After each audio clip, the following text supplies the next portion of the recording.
I'm Blair Malstravich, and this is a Shaw TV exclusive. We're going to be talking about microbiology today. That seems like a very complicated topic for Shaw TV, but we're joined by Ayush to explain what exactly microbiology is all about. So microbiology is essentially study of organisms that are too small to be seen through naked eye. So you need microscope to visualize these. These are tiny, tiny organisms. They're everywhere, but you just can't see them. Now, sometimes when you think organisms, you might think bacteria, but there's a difference between good bacteria and bad bacteria?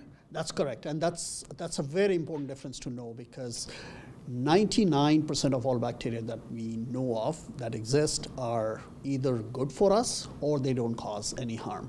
One of the best examples would be bacteria that makes yogurt for us. So anytime we have fermented food, that's primarily microorganisms creating that food for us, and those are good microorganisms. So you've heard probably about probiotics. Those are microorganisms, and those are all good bacteria. But it's only a small proportion of bacteria that seem to get most of the attention, and those are the bad ones, the ones that cause diseases in us. Now, what is the study of microbiology? Are you looking for what's bad and what's good, or are you just looking at how these things develop or flourish? So in my lab, what we are looking at is we are looking at mechanisms of antibiotic resistance. So we are primarily looking at bad bacteria, and we are looking at how they resist action of antibiotics. So what is happening now is, with more and more use of antibiotics, we are starting to get infections that cannot be treated with commonly used antibiotics, which is resulting in high rates of mortality in patients, getting more difficult to treat those infections. So what we are trying to do is we are trying to understand mechanisms by which bacteria become resistant to antibiotics, and then hopefully this knowledge can be used to design new antibiotics to treat these bacteria. Awesome. Well, you definitely sound like the expert that we're looking for, and the reason why we found you is because we have an example. Darren, can you bring your coffee cup down here, please? Now, this coffee cup has a story behind it. I'm warning you, it's not for the faint of heart. Tell us, what is the story behind this coffee cup? Well, this cup was given to me by my then girlfriend, now wife, of her licking me on a transit bus 10 years ago. And I don't like washing dishes at work. So then I just didn't do it at work. And then after about a year or so, I realized, hey, it's been like a year since I've washed this cup. And then I thought, well, let's just see how long we can go. And now we hit the decade. And so it's been 10 years of about 2 cups a day of coffee. And so we brought it in today. What do you think? Why did you want to know? Well, I've also haven't had a sick day in 3 or 4 years.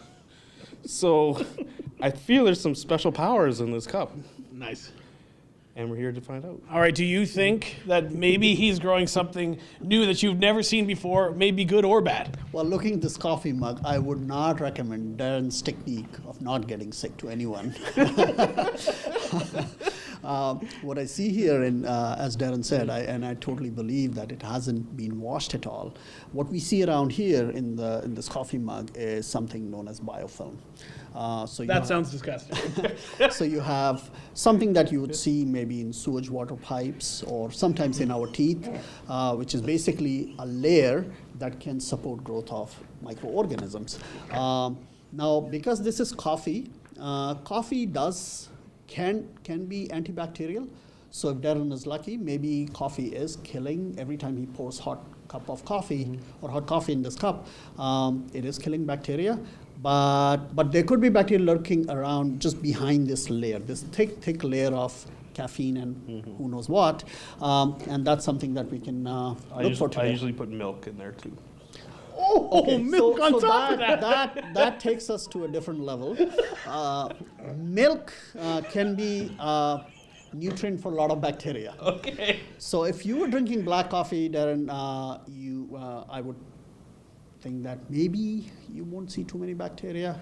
But now that you're saying you're adding milk, and I don't know, by the time you finish your coffee mug, is your coffee tasting sour to you? Or? No, not really. No? Okay. Yeah. So milk is a very, very strong nutrient for a lot of bacteria. Okay. So it's providing carbon source, sugars for bacteria to grow. So So it's that- like that jackpot for a bacteria, That basically. makes things very interesting. Let's just say that. You know what, we're going to take a look in the lab, and what kind of stuff are you going to do? So what we'll do is we'll try to. This layer seems to be very tightly attached to the coffee mug. So what? It's so disgusting, even as you're explaining what the cup looks like, and I've seen it for 4 years. So what we're going to do is, first thing first, we'll scrape off some of this, and then we'll resuspend that in saline, whatever comes out. And the reason we'll use saline is just to maintain the integrity of anything that might be in there. Pure water can result in lysis of cells, but saline, because it's same kind of solution or same kind of salts that we have inside the cell, that should maintain it. And then we'll concentrate those using a centrifuge, and then we'll plate whatever is in here in different kind of growth medium. So the growth medium that we are trying to use here would be one for fecal bacteria, so primarily bacteria that are found in our poop. We'll use growth medium for fungus. I do suspect that there might be fungus in there. They seem to be very hardy. And then just a general sort of growth medium that will allow growth of most of the bacteria. So, and then based on what grows in what, we could, to some extent, get an idea of what might be in there. So we really hope that there's no poop bacteria in there. I hope there isn't. Well, he hopes. I hope. Now, the thing is, you have to understand our camera person is Jeff Bromley. So it's basically 4 dudes with this amusing story that we're working on. But I'm going to move over here because we did bring Tracy Koga to see what she thinks of Darren's mug and this experiment in general. I don't know what I'm doing here, quite frankly. My cup looks clean every day, and anything remotely in my cup that has fecal matter, fungus, or other detrimental things that are not only found in the sewer and on your teeth, oh my God.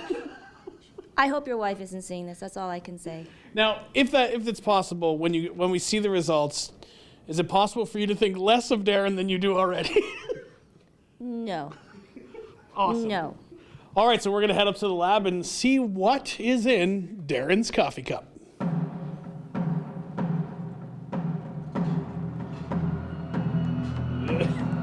I like washing dishes at home. It's just at work, it just drives me crazy.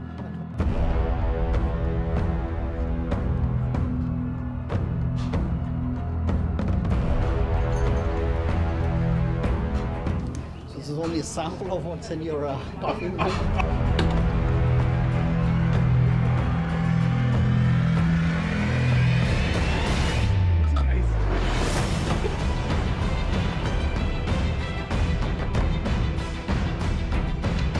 I don't think anybody who works in a microbiology lab would ever use this to drink coffee. That I can tell you. And anything that involves human contact can be bad in terms of number of bacteria. So it may not mean that those are all pathogenic bacteria, but hand dryers, as you said, can be tricky because if people are not washing their hands properly, but they're drying those, then you have everything being aerosolized. And then somebody walks in, and these droplets can hang on in the air for 10 minutes, 5 minutes, and then somebody walks in, breathes them in, and that can be tricky. This could be a vaccine right here. I could be saving the world, really.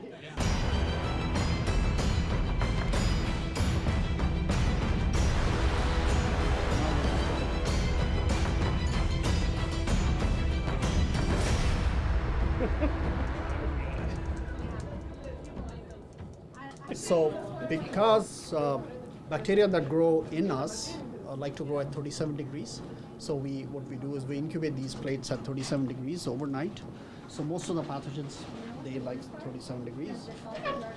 Just leave this here and wait till tomorrow and we'll find out what's in your coffee mug. Awesome. Thank you. So it's now day 2. We're back, and we're here to see what's happened overnight, and we'll see what my cup had growing in it. So this is what we started with yesterday. Okay. No colonies here, nice clean Nice plate. and clean. And today, what we see is the stuff growing in here. So you see different kind of colonies, so that tells you there are different kind of bacteria here, some large, some really small ones. And all of these dots basically came from one individual bacterial cell. So when you look at this, you would probably think that there's over 1 million cells on this plate, which is what came from your coffee mug. Fantastic. Every single plate that we use has something growing on it. So not only large number of cells, but also a variety of bacterial cells. Nice. Your, Now, do you know what they are yet, or? for that, we'll have to do more testing. Okay. So we can't really tell based on this. We have some idea in terms of, we didn't find any poop bacteria in here. So Thank you. That's good. Tracy was worried about that yesterday. Poop bacteria? Yes. But we Notice they're not here today either. but we did find different kind of colonies. So Awesome. so there's large number of bacteria and variety of bacteria in that coffee mug. Cool. So can we confirm or deny that I have superhero strength now, or am I just a normal person still? You're just not a normal person who doesn't like to clean his coffee mug. So All right. Well, we're back at the office now, and it's time to say goodbye to my million plus friends. And I know I'm here with Jill, who doesn't like germs so much, and I'm passing this on to you because I know since you've known me that you've wanted to attack this cup. So With lots of cleanser, yes. yes. So there you go. It is now time, folks. We're finally going to be cleaning Darren's coffee cup to make it free of this. This has been a long, long time coming. Hold on, folks. Let's add water first, and we'll go from there. All right.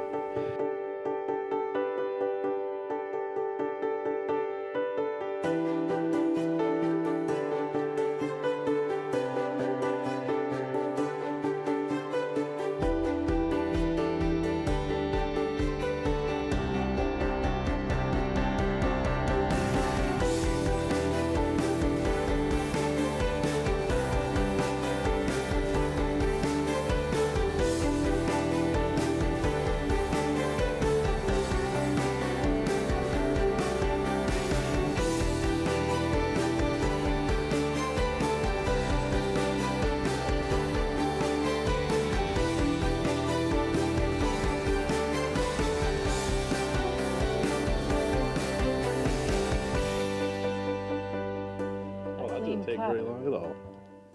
10 And, years. and the joke is that I still never had to clean the cup. Technically. That is actually 100% true.